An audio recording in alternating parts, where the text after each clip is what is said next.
আমাদের এই মাদ্রাসা প্রিন্সিপাল সাহেব হযরত মাওলানা হাফেজ আলামী সাহেব, তার শ্রদ্ধেয় মামা, তিনি আমাদের মাদ্রাসার জন্য বা মাদ্রাসার ছাত্রছাত্রীদের জন্য যারা ইতিম গরিব আছে তাদের জন্য কিছু টাকা দিচ্ছেন, যে ছাত্রছাত্রীদের জন্য কিছু জামা কাপড় জন্য কিনে দেওয়া হয়, ক্রয় করে দেওয়া হয়। তো আলহামদুলিল্লাহ আমরা নিয়ে আসছি, আমরা ইনশাল্লাহ এখন দিব আপনাদেরকে। তো আপনারা সবাই খাস দিলে তার জন্য দোয়া করবেন, তিনি প্রতি বছরে খেয়াল রাখেন।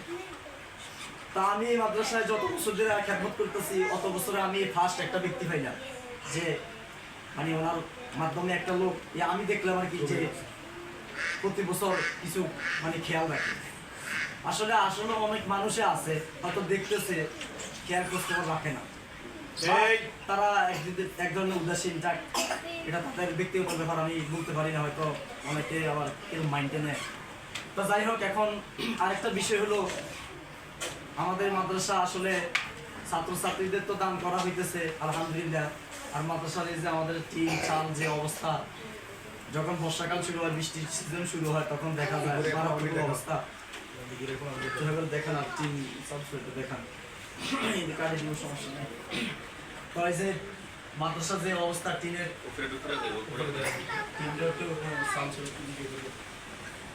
তারপরে এদিকে উপরে ফ্যান আছে, দুটো ফ্যান নষ্ট, আর সামনে এদিকে একটা ফ্যান নষ্ট, তিনটা ফ্যান লাগে। আবার আমাদের মসজিদের মাদ্রাসার ছাত্রছাত্রীরা মাইকে একটু কিছু কোরআন তেলাওয়াত করে, কিন্তু একটা অনুষ্ঠান হয়, আমরা এই সাউন্ড বক্স নাই, আমাদের একটা স্পিকারের দরকার।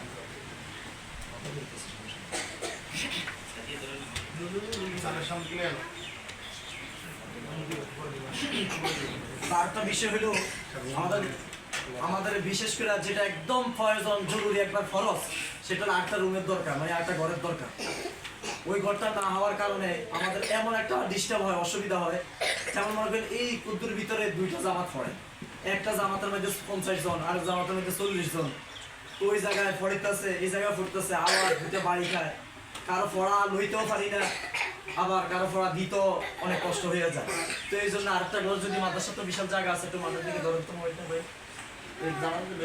তো আলহামদুলিল্লাহ বিশাল জায়গা আছে, ওই জায়গায় বিশাল একটা ঘর হইতে পারবে যদি কেউ করার মতো সমর্থন থাকে। তো আলহামদুলিল্লাহ আমি শুনছি ওনার শ্রদ্ধেয় মামা যান আশ্বাস দিছে একটা ঘর করার জন্য। আল্লাহ আপনার হায়াতে তৈরি আছে, হাতে কুলিয়ে দান করে বলে আমিন। আল্লাহ তাআলা তাকে তৌফিক দান করুন। আসলে এমন মন মানসিকতার মানুষ সমাজে কমে আছে, আল্লাহ তাকে কবুল করুক, দিনের খাতিরে আরো কবুল করুক, বলি আমিন। তো তার মাধ্যমে হোক বা যেভাবে হোক আরেকটা ঘর আমাদের দরকার। আসলে সাদাকাতুন জারিয়া, মানুষ মারা যাবে, মানুষের সব আমলের দরজা বন্ধ হয়ে যাবে। মানুষ যখন মারা যাবে, মানুষ কি নামাজ পড়তে পারবে, রোজা রাখতে পারবে, নগদে মরা অবস্থায় কি দান করতে পারবে নি? পারবে না। কিন্তু জীবিত থাকাকালীন যদি একটা মাদ্রাসা বা মসজিদে কিছু কাজ করে যায়, আর মৃত্যুর সাথে সাথে তার আমল নামার সাথে, তার কবরের সাথে তার সওয়াব যাইতে থাকবে। সুবহানাল্লাহ।